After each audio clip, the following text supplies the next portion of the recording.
Today is February 23rd, 2025, and this is a weekly update on the ongoing war between Israel and its various enemies on multiple fronts around the Middle East. Shalom, my friends. This is the Key of Gersh with Israel in 5, where we give you everything Israel in 5 minutes.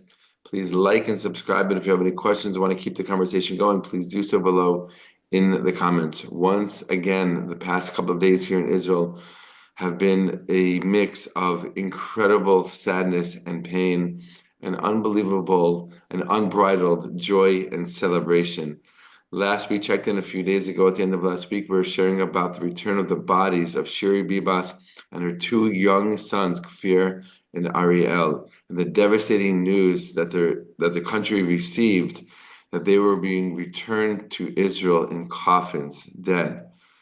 The ceremony that Hamas put forth at the return of their bodies, along with one elder Israeli man who was a peace activist his entire life, who helped Palestinians from Gaza come into Israel to go to hospitals and get urgent medical care. The ceremony that the Hamas terrorists put on was an embarrassment and a disrespect, a deep disrespect to both those four bodies and to the Jewish people in Israel at large.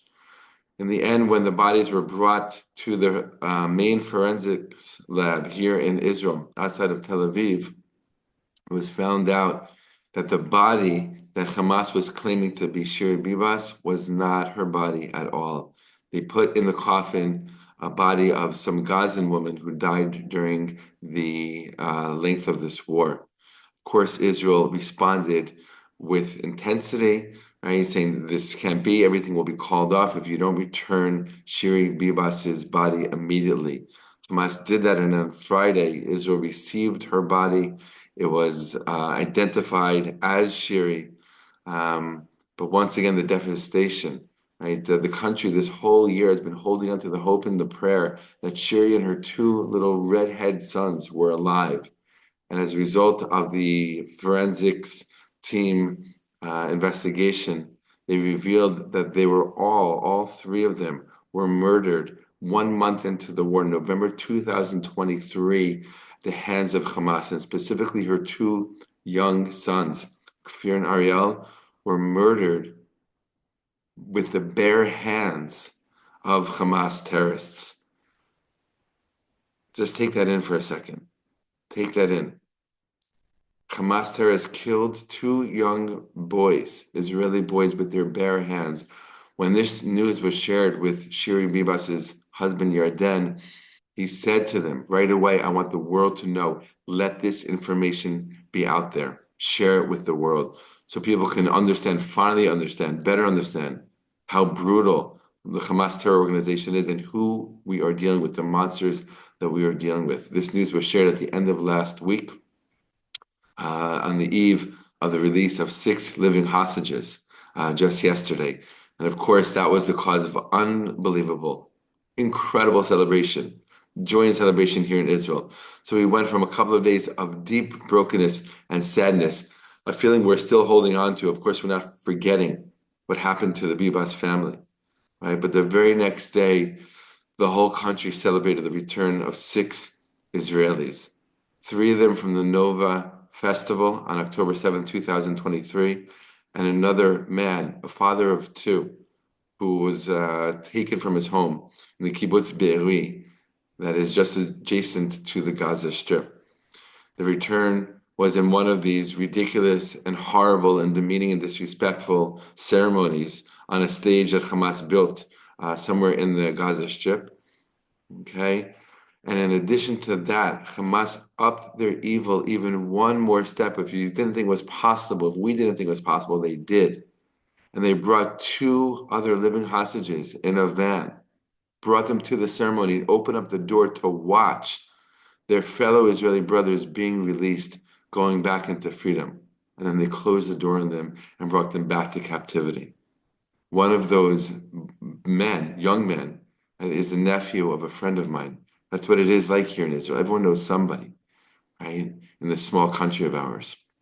It was a horrible, horrible display of psychological torture to these hostages. after going through unbelievable pain, suffering, and torture for over 500 days in captivity.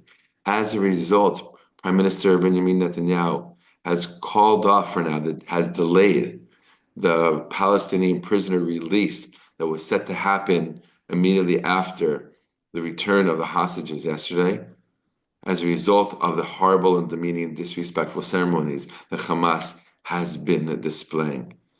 So that is current news right now. We'll keep our eyes on that to see what will happen with this prisoner exchange. And of course, everyone's talking about, will there be a phase two? What about the remaining hostages? Almost 70 hostages still left in the Gaza Strip, about half of them known to not be alive anymore.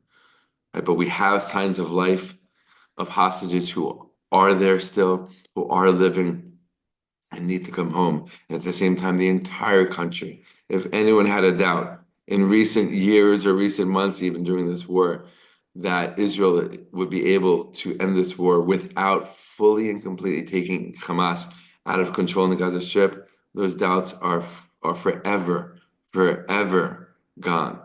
Everyone in the country knows and realizes and understands that this war cannot end until Hamas is taken out completely. So, of course, everyone in Israel, all the Jews around the world, and all the Israel supporters around the world, our friends around the world, know and understand and believe and agree that we need all the hostages home immediately, and we need to get rid of Hamas completely.